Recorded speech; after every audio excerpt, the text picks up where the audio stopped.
injustices his black brothers and sisters have suffered down the years. He has been even more bitter about America's Jews. But even though many Americans, black and white, perceive him as a racist, this leader of the Nation of Islam, with his million-man march last October, made himself a force to be reckoned with. In person, this rather private man can come across as earnest and reasonable in professing his desire for a true reconciliation between the races and religions in America. But almost everything he says has been drowned out by the current controversy over his recent meetings in the Middle East with sworn enemies of the United States. Tomorrow, Minister Farrakhan embarks on a nationwide tour to explain his motives for that trip and to blunt the criticism that has led the Justice Department to investigate whether he must now register as a foreign agent.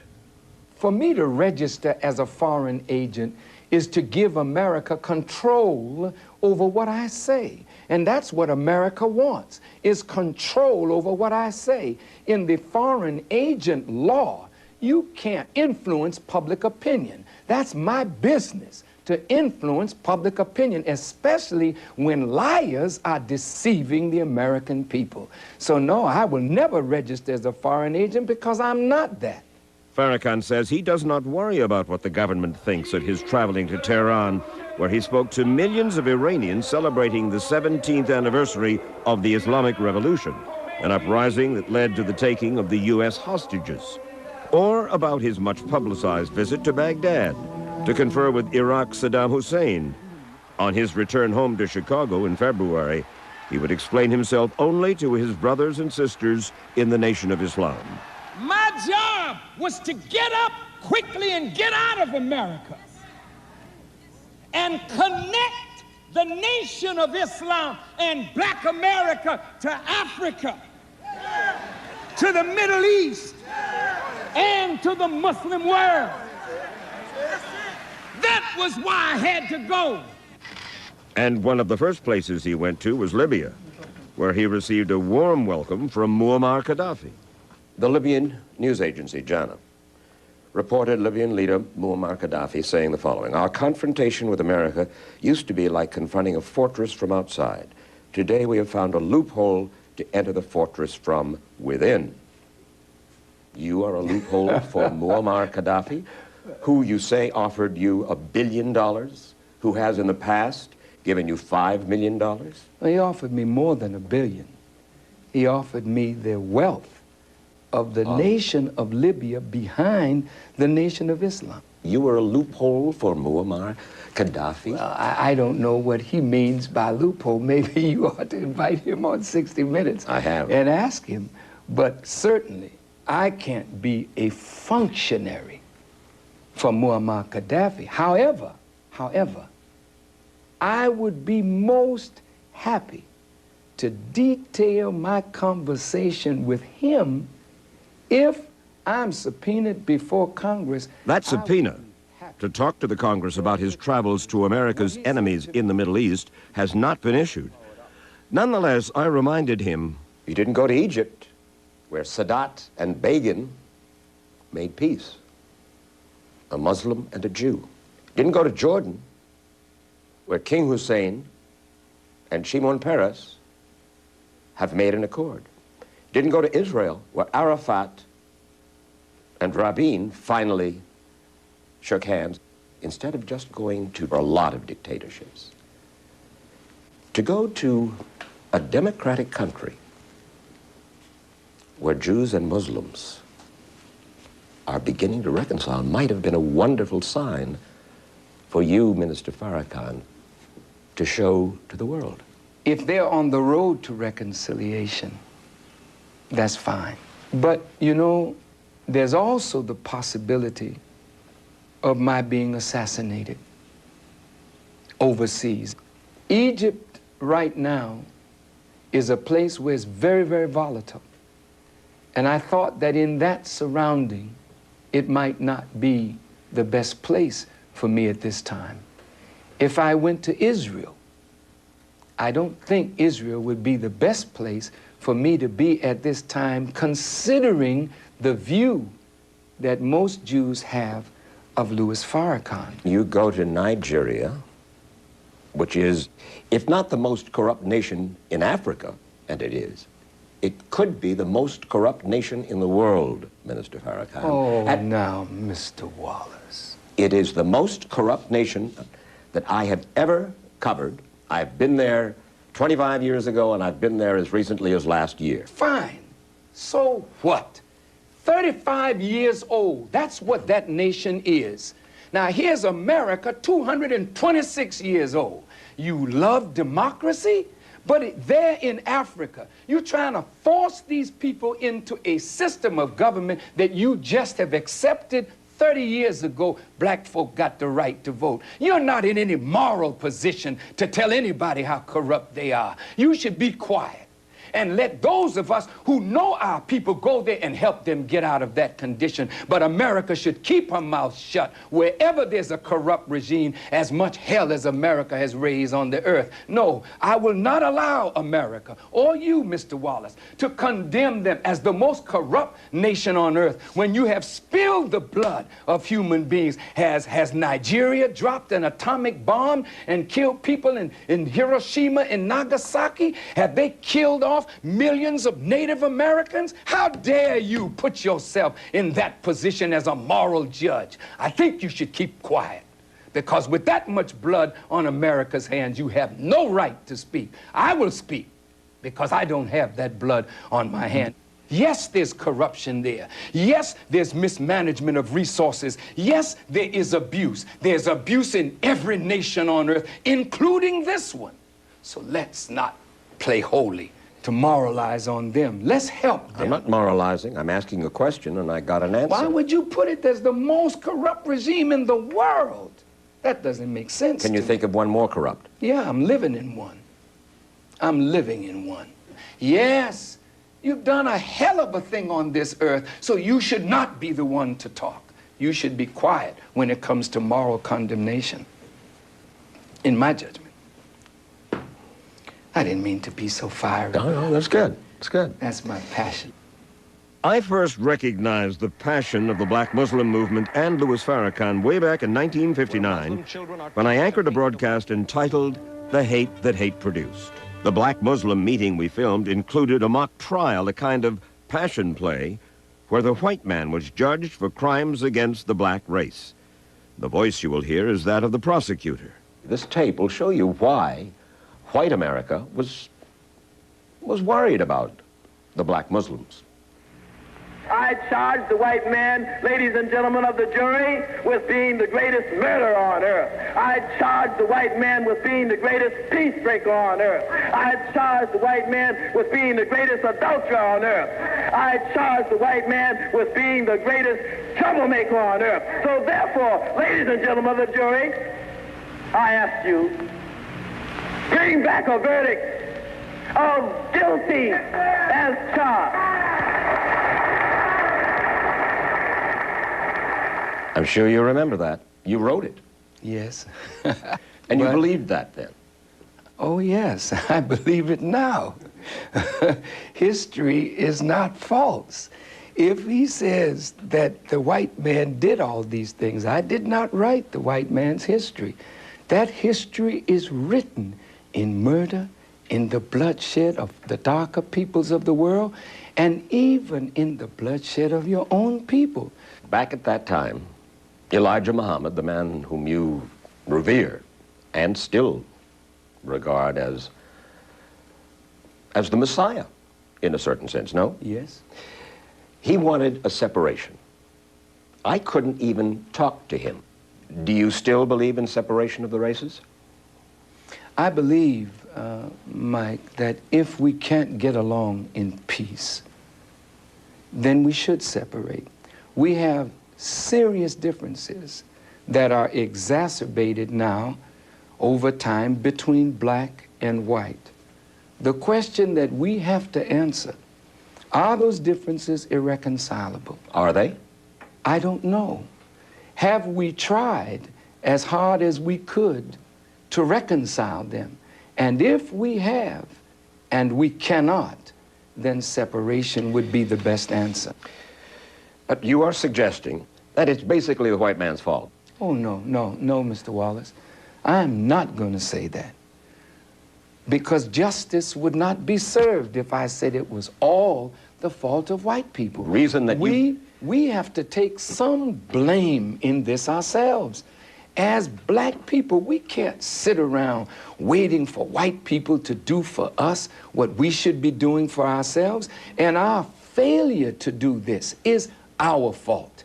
White folk have done bad by us in the past. Yes, that is true. And they do some bad by us today. But if we did better by ourselves today, we could help to reconcile this difference. Farrakhan's call for black men to do better for themselves was the theme of his Million Man March. Last fall, he called black men from all across America to come to Washington for a Day of Atonement. And they came. His message? Change your lives. But after the march, he says, he was depressed, somehow sad, hurt by the mainstream media who he felt failed to give him proper credit for his extraordinary accomplishment in organizing the march. He withdrew to the Nation of Islam's compound in Phoenix, Arizona. He disappeared from the public eye for almost 3 months. Then he reemerged for that tour of Africa and the Middle East. To observers like Dr. C. Eric Lincoln, a distinguished black historian and professor emeritus at Duke University, who has studied the Nation of Islam since the 1950s, Farrakhan's trip squandered a great opportunity. Professor Lincoln told me he was disgusted with your trip to the Middle East and to Africa. He said, he blew it, you. After the Million Man March, he feels that you had what you were after. You had put yourself in the position as a leader of the entire black community in America, which you had never had before, and then that you just threw it away with the trip to Africa. You know. Now, this is from a man, yes, scholar, been a guest in your home, yes, loves you and your wife. and I love him.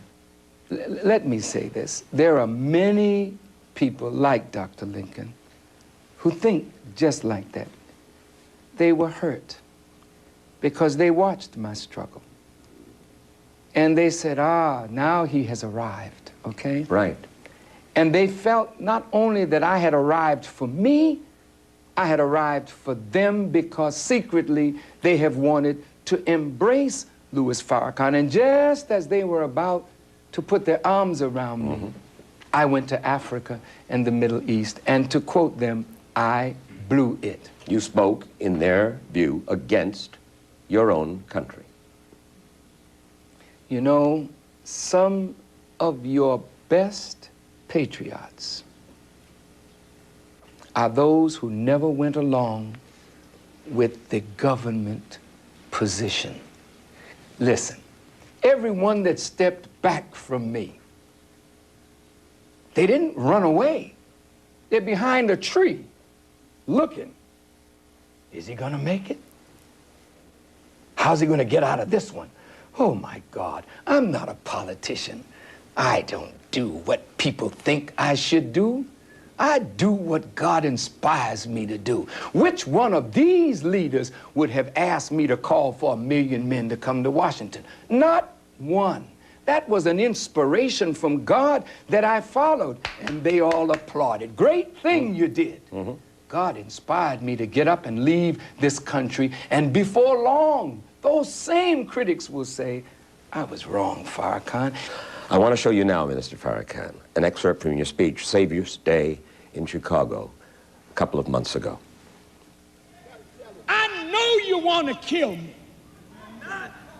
but I just raised the price. You want me dead, but you're going to pay a price to get that result. Who wants to kill you?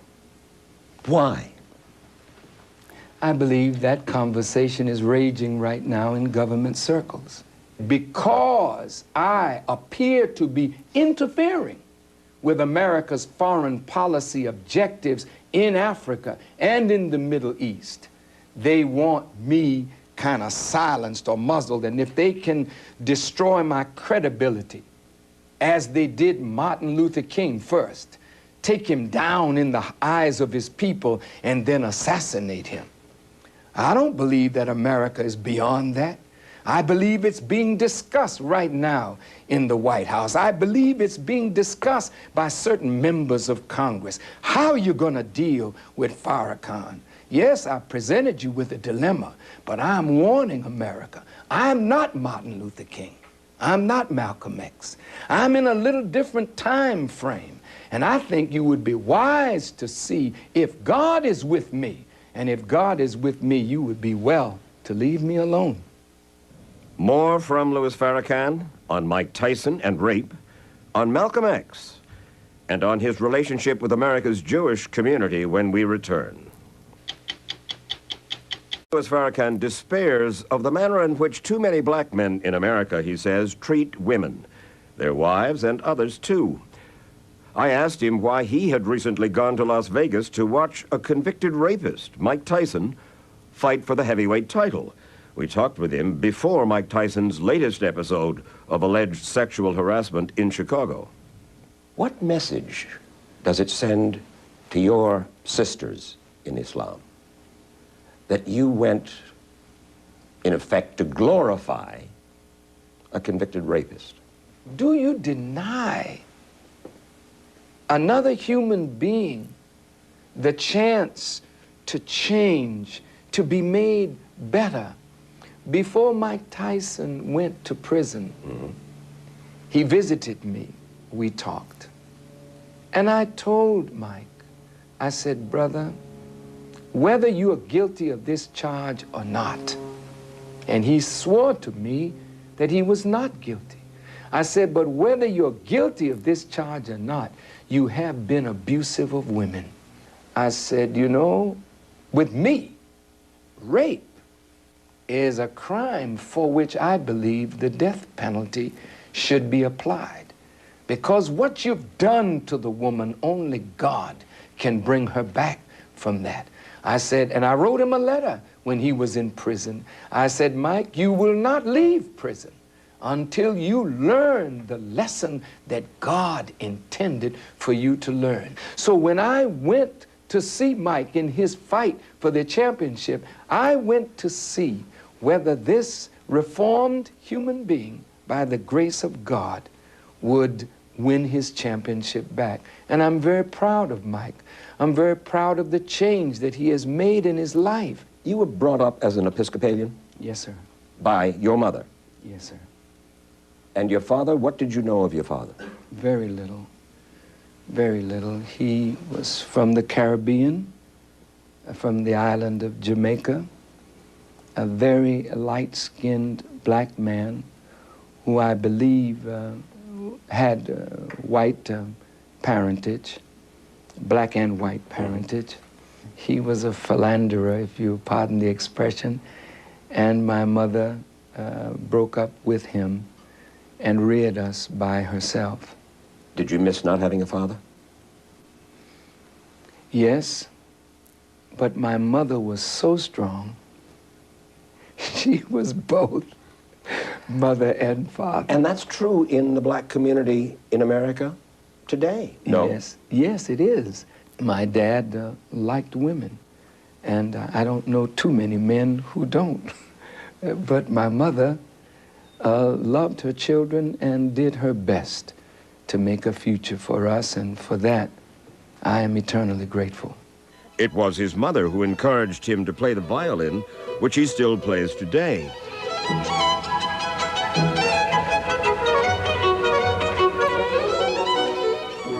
In fact, the man born 63 years ago as Louis Eugene Walcott, who grew up in Roxbury, Massachusetts, originally wanted a career in show business as a singer. You called yourself the Charmer. I did.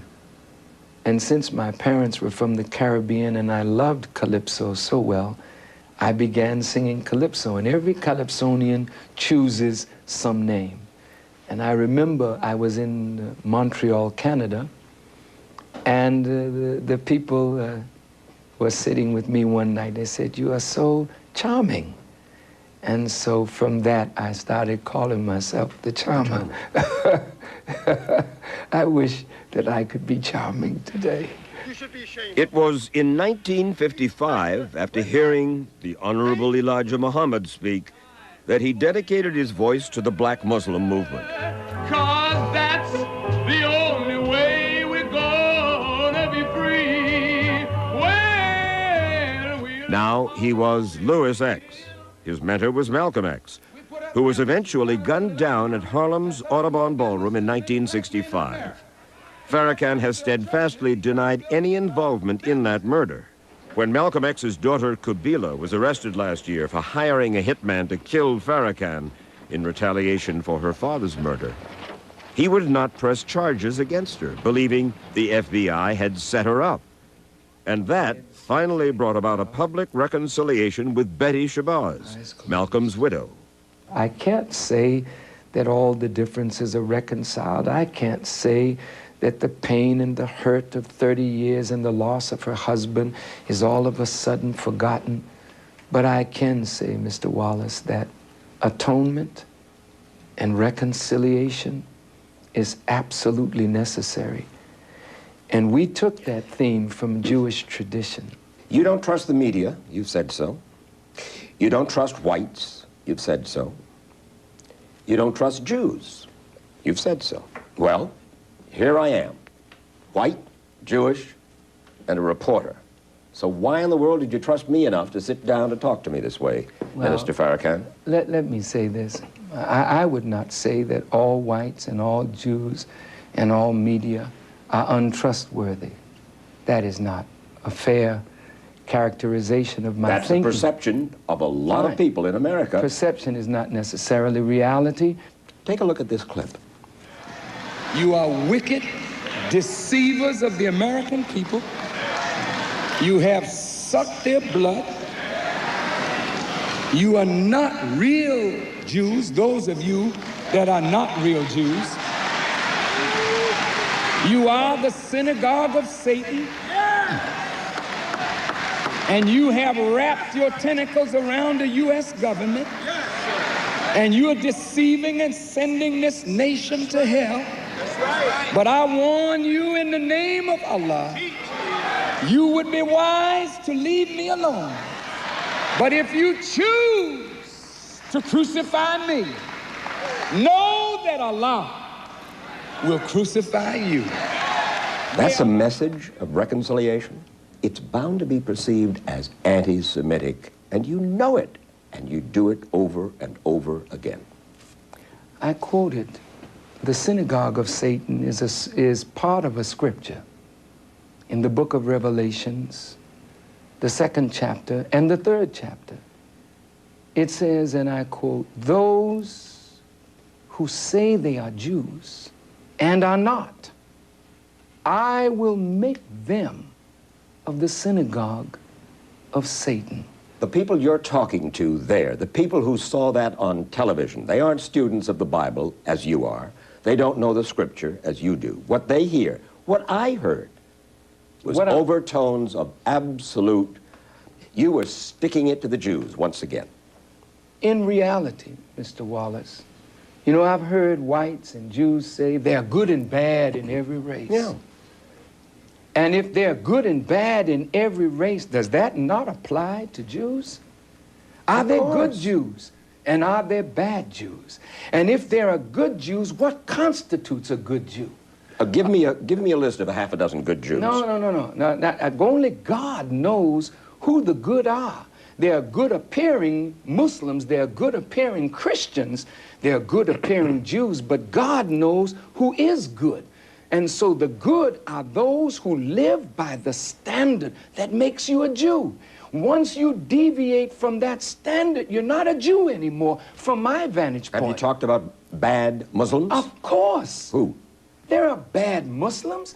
There are Muslims who deviate from the path of God. I'm not anti-Semitic. I do not hate Jews. I want this to be very clear. I do not hate Jews. I do not hate people because their skin is white. What I hate is evil and injustice and exploitation, whether a black does it, whether a white does it, whether a Jew, a Muslim, or a Christian does it. And Farrakhan, despite all his past rhetoric, now says he wants to make a genuine effort at reconciliation with the Jewish community in America. I am willing to visit the board of rabbis in any city in America, sit down and talk with those scholars of Judaism. I am willing to visit a synagogue and speak to the Jewish people, because I do not want Jewish children to believe that they have somebody who, if he comes into great power, will put them in ovens. I don't want that for my children. I don't want that for your children. And if we don't want that for our children, then the question is, what are we willing to do today to stave off any ugly future? Have you made that kind of a suggestion before, Minister Farrakhan? Yes, I have. And what has been the response? Well, there are always preconditions. Well, Farrakhan, if you tone down your rhetoric...